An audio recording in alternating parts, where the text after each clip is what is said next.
Geser dolar di perdagangan internasional. What I'm focused on right now is trying to stabilize the banking system, and I know our banking system to be sound, and I think right now we need to focus on improving the confidence of the public that we do have a sound banking system, and we can debate in the days ahead whether or not 250,000 is the right level for deposit insurance, or whether that system should be changed in some way. I'm not going to weigh in on it. I believe there's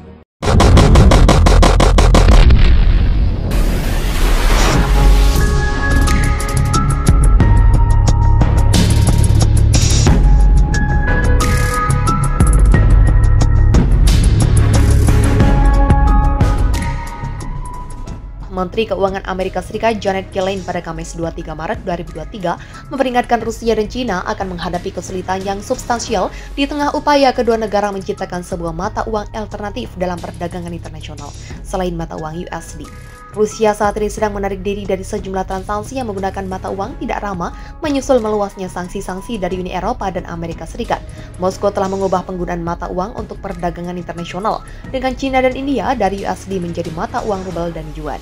Saya tentu saja ingin melihat USD tetap menjadi cadangan mata uang dunia. Namun saat yang sama saya melihat ada sebuah upaya kalau Rusia dan China mencoba mengembangkan sistem lain demi menghindari mata uang USD, kata Yellen dalam sidang dengan pendapat dengan Representative Appropriations Subcommittee.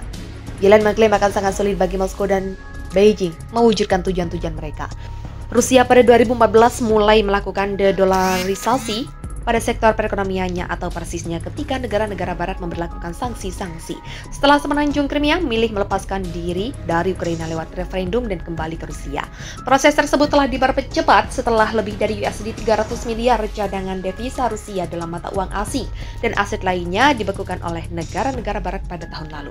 Data terakhir dari Bank Sentral Rusia memperlihatkan mata uang yuan telah menjadi yang paling banyak digunakan dalam perdagangan asing Rusia. Penyelesaian impor Rusia dengan mata uang rubel naik dari 4% pada Januari 2022 menjadi 23%. Penyelesaian ekspor dengan mata uang yuan juga mengalami kenaikan dari 0,5% menjadi 16%. Data dari Bursa Saham Moskow memperlihatkan pada Februari 2023, mata uang yuan mengambil alih mata uang USD dalam banyak perdagangan di Bursa Saham Rusia, di mana kejadian ini terjadi untuk pertama kalinya. China dan Rusia menjadi pemimpin dunia dalam surplus perdagangan pada 2022, memecahkan rekor mereka sendiri untuk indikator ini. Hal ini berdasarkan pada data dari statistik nasional dua negara itu. Dikutip dari laman Sputnik News Senin 27 Maret, data menunjukkan surplus perdagangan China tumbuh sebesar 30% pada tahun lalu ke level tertinggi sepanjang masa sebesar 877,6 miliar dolar Amerika Serikat. Sedangkan Rusia meningkatkan surplusnya 1,7 kali lipat sepanjang tahun ke rekor 333,4 miliar dolar AS, naik ke posisi kedua di antara negara ekonomi utama. Sementara Arab Saudi yang memiliki surplus perdagangan tertinggi sejak 2012 yakni sebesar 221,3 miliar dolar AS menempati peringatan ketiga.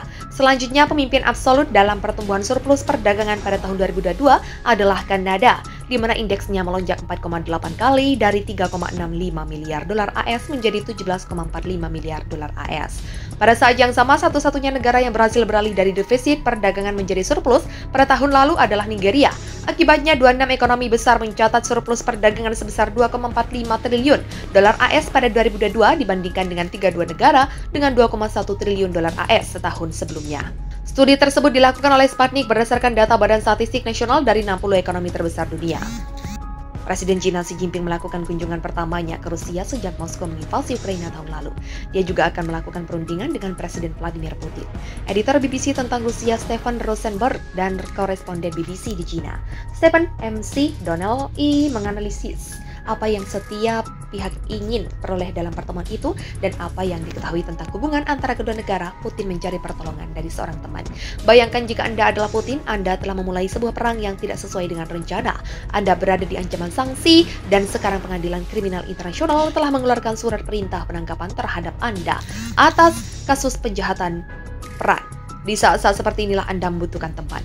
Masuklah Xi Jinping. Presiden Xi pernah menyebut Putin sebagai teman baiknya. Dua pemimpin ini memiliki banyak kesamaan. Keduanya adalah pemimpin otoriter dan penganut gagasan dunia multipolar tanpa dominasi Amerika Serikat. Di Moskow, mereka berharap akan menandatangani kesepakatan tentang penguatan kemitraan komprehensif antara kedua negara. Kunjungan kenegaraan Presiden Cina itu adalah simbol dukungan yang tegas untuk Rusia dan presidennya. Pada saat Kremlin berada di bawah tekanan internasional yang kuat dan hubungan Rusia dengan Cina adalah kekuatan fundamental dalam menahan tekanan tersebut. Putin sedang membangun bloknya sendiri, dia telah mempercayai Barat lagi, dan dia tidak akan pernah lagi percaya, kata jurnalis Dmitry Muratov yang pernah menerima penghargaan Nobel Perdamaian. Di dunia anti-Barat ini, Moskow kini sangat bergantung pada Beijing dibandingkan sebelumnya, terutama saat perang berkecamuk di Ukraina. Untuk melawan sanksi-sanksi dari Barat dan menopang perekonomiannya, Rusia telah meningkatkan perdagangan dengan Cina, khususnya di sektor energi, jalur pipa-pipa minyak, gas, dan energi menjadi agenda pada pembicaraan Putin dan Xi. Tapi sekali lagi bayangkan jika Anda adalah Putin 1 tahun lalu, Anda dan Xi memproklamasikan bahwa kemitraan mereka tidak terbatas. Jika itu benar-benar terjadi, mungkinkah Anda berharap pada Cina untuk membantu Anda di Ukraina?